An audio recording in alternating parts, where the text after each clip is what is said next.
Good morning, everybody. Lee Brower here, and welcome to this week's edition of Meaningful Monday. Am I glad to be here? Am I grateful to be here? Yes, I am. Yesterday was Mother's Day, the day the world celebrates mothers. Yesterday, Lori and Kelsey and I were in Southern California, and I woke up early in the morning. In fact, my day was full, packed with what I'm going to call butterfly moments, if you will, but with the M-O-M. And it started in the morning when I woke up. I went back down to the beach, to the exact same spot that 12 years ago I discovered the butterfly rock, which became the gratitude rock, which became known in the movie The Secret, the book The Secret, and has been known throughout the whole world and caused many people to carry a rock in their pocket, just like I do every single day. I carry a rock in my pocket to remind me of the things that I'm grateful for. But let's go back to 12 years ago. What is this? What started all of this? And I remembered so vividly as I'm standing along the beach, I remember that moment of looking into my daughter's eyes. These eyes that felt awash in what I'm going to call shame.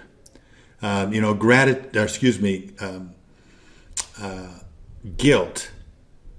They say guilt is a bad thing. I say it's probably a good thing because it causes us to respond. It causes us to correct course when we say or do something we shouldn't. Shame, on the other hand, that's a bad thing because that's where we start feeling bad about ourselves instead of something we've done or didn't do. And she had moved into that space of shame. Well, since she was 12 years old, her nickname was Mariposa. It was given to her by somebody because they saw such a beautiful butterfly. That's what mariposa means, is butterfly. And so they named her that. So as I'm standing there talking to her in that moment, and I'm sensing her shame, and I see the tears in her eyes and the tears in my heart, and I looked at her, and I don't know where these words came, but I said, "Sweetheart, since you were 12 years old, you've been known as Mariposa. You've known the loneliness of the cocoon. You have felt the struggle of the caterpillar.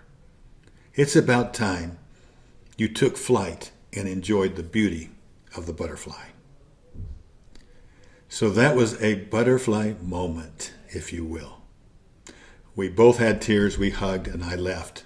And I left and went to Southern California. And the very next evening, I'm walking along the beach. And as I'm standing on the beach, a rock rolls up and hits me on the foot, that very spot that I was standing in yesterday.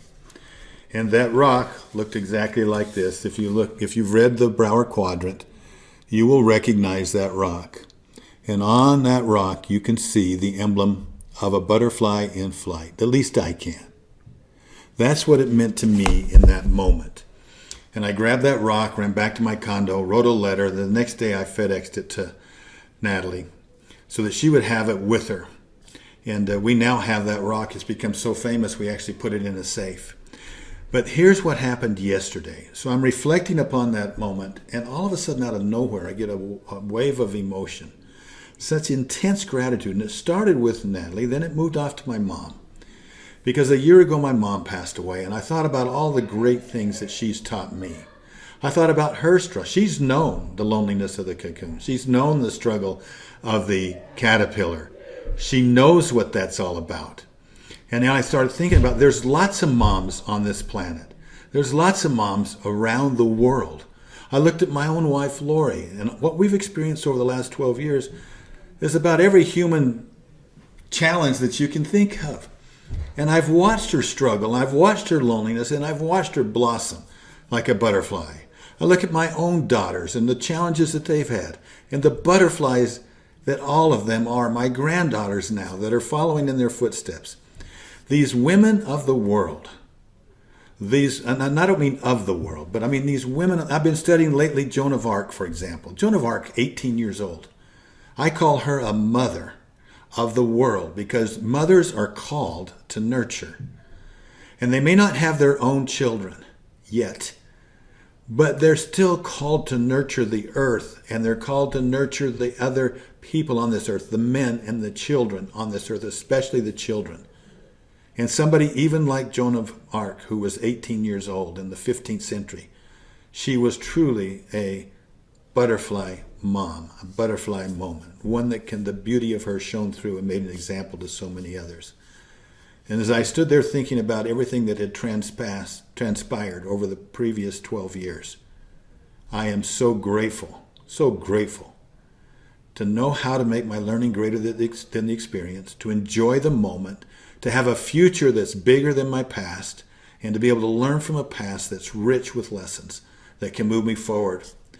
And that's a moment yesterday that I'll never forget. So what did I do? I gathered up a couple extra rocks. I got one for my daughter as a memory to her, and I got some for myself now as a memory of that moment, that most defining moment that it's been for me. I'm grateful that you allowed me to share this with you today. I know it's an interruption of the characteristics of leadership, and we'll return to that next week. Have a meaningful week this week. Talk to you soon. Bye-bye.